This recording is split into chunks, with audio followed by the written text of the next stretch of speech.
Chers amis, bien le bonjour. En matière d'investissement, j'ai toujours eu beaucoup de mal à réconcilier deux idées, deux grands principes. Le premier étant qu'il ne faut jamais essayer de timer le marché et le deuxième étant qu'il faut éviter d'acheter des choses trop chères, qu'il faut éviter de surpayer ses actions. Mais donc le fait est que si vous investissez régulièrement et peut-être que vous avez commencé à investir depuis assez peu de temps, eh bien voilà, imaginez que vous ayez commencé à investir en mai, là vous êtes assez content, vous vous dites c'est génial, les marchés ça monte, et puis au bout d'un moment, si vous commencez à investir dans cette zone-là, vous vous retrouvez avec des portefeuilles qui sont largement dans le rouge, parce que ça fait 2, 3, 4 mois que les marchés sont franchement baissiers. Là ce que je vous montre c'est la courbe du SP500, si on regarde à un mois, à un mois ça s'est quand même bien cassé la figure récemment. Si on prend l'année, on est encore plutôt en positif, mais on voit qu'il y a eu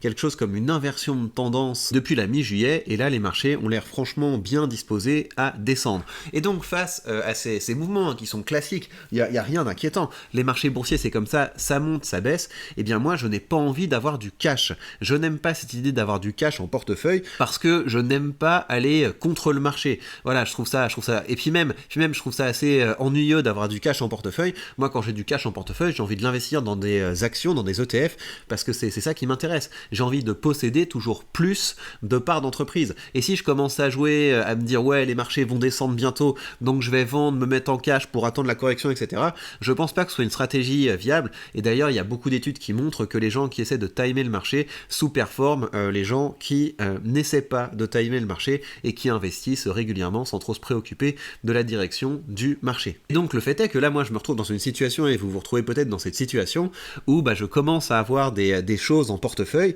qui ont franchement baissé, et si j'avais une grosse quantité de cash à déployer, je serais content de racheter. Regardez, Realty Income par exemple, c'est une boîte que j'aimerais bien renforcer.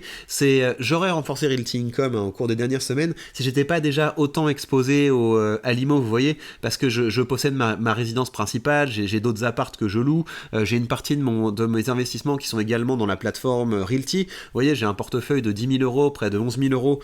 qui est investi dans de l'immobilier américain via Realty. Donc si j'investis en bourse, c'est pas pour remanger de l'immobilier. Donc ça je n'investis pas dans Realty Income, même si c'est un super moment pour le faire, parce que j'ai pas envie d'être trop exposé à l'immobilier. Mais regardez, STMicroelectronics là, il a quand même bien décroché par rapport à ses plus hauts. Et si je regarde dans mes ETF, voilà, cet ETF des hauts dividendes a franchement baissé, le Vanguard au dividende a franchement baissé, le SP500 se rapproche de mon prix moyen, pareil pour le All World, donc je serais assez content d'avoir plus d'argent à déployer. Et donc c'est pour ça que la stratégie que je vais employer à partir de maintenant, ça va être d'être beaucoup plus agressif avec les options. J'ai commencé à le faire hier, je vous ai montré une séance, allez voir la vidéo que j'ai publiée hier si vous voulez voir à quoi ça ressemble. J'ai fait une séance où je suis parti avec quelque chose comme 600 balles en portefeuille, et j'ai terminé la séance avec quelque chose comme un peu plus de 800 euros en portefeuille, donc j'ai gagné comme ça 200 euros en quelques minutes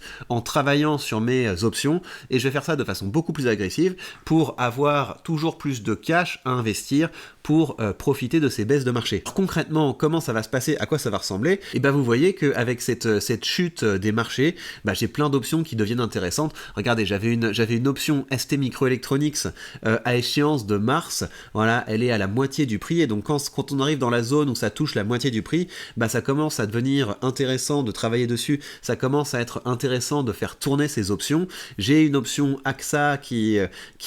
s'approche de la moitié du prix auquel je l'avais vendu, et donc ça va commencer à devenir intéressant. Et également, vu que j'utilise la technique des credit spread, je vais peut-être doubler les contrats, tripler les contrats pour avoir toujours plus de cash à investir, parce que je ne veux pas me retrouver dans une situation où il y a des opportunités de marché qui se dégagent et où je ne peux pas en profiter parce que je n'ai pas assez de cash en portefeuille. Ça c'est fini, et les options vont me permettre de faire ça. En gros, pour que vous ayez un petit peu le rythme auquel j'investis dans ce portefeuille, j'essaie de mettre entre 600 et 800 euros de ma poche dans ce portefeuille tous les mois, et tout le reste que j'investis, ça va être de l'argent que je récolte des options, et ça va être de l'argent que je récolte des dividendes. Et donc si vous regardez les transactions que j'ai effectuées, j'ai fait plein de transactions d'options pour pouvoir empocher de l'argent, et j'ai fait un achat ici, donc un achat de l'ETF Vanguard High World All Dividend, j'ai mis près de 800 € dedans, et l'autre transaction que j'ai faite au cours de ce mois, c'était j'ai acheté le Vanguard All World et j'ai mis 700 € dedans, donc j'ai été quand même, voilà, j'ai mis déjà près de 1400 €, j'ai investi près de 1400 € dans ce portefeuille au cours de ce mois, et je vais continuer de le faire avec une politique agressive au niveau des options. Alors, comment se comportent les options quand on entre dans des zones où les cours des actions baissent? Ce que ça veut dire, c'est que je vais aller chercher des strike price plus proches. Voilà, on peut se retrouver dans une situation où ça va être compliqué, parce que si vous avez STMicroelectronics qui tombe à 30, à 25, j'en sais rien, et que mon prix moyen de revient est à 43, ça va commencer à être difficile d'aller chercher des primes, et j'ai pas envie de mettre des strike price qui vont être en dessous de mon prix moyen, mais par contre, je peux commencer à mettre des strike price à 44, et je pense que je vais commencer à faire ça. Je vais vendre des options avec des strike price à 44 sur STMicroelectronics, et attendre que ça remonte progressivement. Avec AXA, j'ai encore de la marge parce que le cours est encore au-dessus du prix moyen. Pour Michelin, on est passé en dessous du PRU, mais on n'est pas descendu trop profondément, donc je peux commencer à viser les 29, ce genre de choses, avec les prochaines options que je vais vendre. Je vais évidemment documenter tout ça au fur et à mesure, mais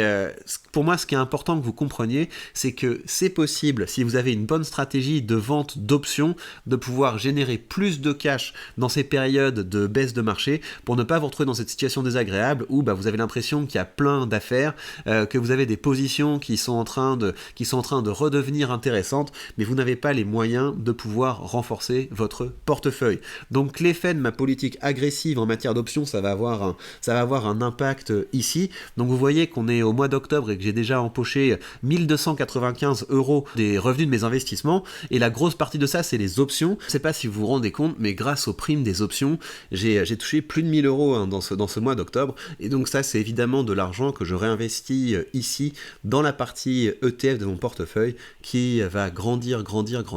et justement, je vais pouvoir profiter des creux de marché grâce à du cash tout frais. Je vous rappelle que si vous voulez commencer à investir, et pourquoi pas pour avoir une stratégie qui vous permettra de ne pas être une victime des baisses de marché, eh bien vous savez que vous avez sous cette vidéo le lien vers le courtier que j'utilise, le lien vers mon partenaire vers la liberté financière, mon courtier de Giro, et en suivant ce lien, vous pourrez bénéficier de 100 € de frais de courtage remboursés, ce qui vous permettra d'ouvrir vos premières positions de façon tout à fait indolore. Et vraiment, vous savez, j'ai un autre portefeuille, j'ai le portefeuille alpha que je montre aux membres de la page Patreon, je l'ai sur Interactive Broker. Interactive Broker, c'est très bien, mais pour avoir une stratégie comme ça, c'est un peu embêtant parce que les contrats d'options sont un poil plus chers sur Interactive Broker, et surtout les ETF sont plus chers. Ici, je paye des frais de 1 € pour mes ordres sur les ETF. Interactive Broker, c'est plutôt aux alentours de 3 €. Alors évidemment, choisissez pas un courtier à cause des frais. Je vois plein de gens qui se font embarquer sur des courtiers sans frais, et ils se retrouvent avec des trucs où par exemple ils peuvent pas faire d'options, ils peuvent pas vendre d'options, et ils n'ont pas entre les mains les leviers de la liberté financière. Mais vu ma stratégie, je trouve que ces 2 Giro, c'est quand même intéressant. Donc la possibilité d'empocher des primes grâce aux options et de les investir à très peu de frais dans des ETF, voilà, pour moi c'est une stratégie qui me convient très bien. Si vous voulez comprendre comment ça fonctionne la vente d'options, vous savez que vous pouvez aller sur la page Patreon. J'ai d'ailleurs bientôt publié la vidéo où je réponds à toutes vos questions, la vidéo où je réponds à la FAQ, et ce qui est chouette sur cette page Patreon, c'est que vous allez à la fois des ressources, parce que je publie des vidéos pour vous permettre de progresser dans l'investissement. Je produis également régulièrement des petits guides que vous pouvez télécharger pour progresser en investissement, et toutes les questions que vous avez, je vous y réponds en vidéo. Et bien voilà, chers amis, prenez bien soin de vous, et on se retrouve très vite pour de prochaines news.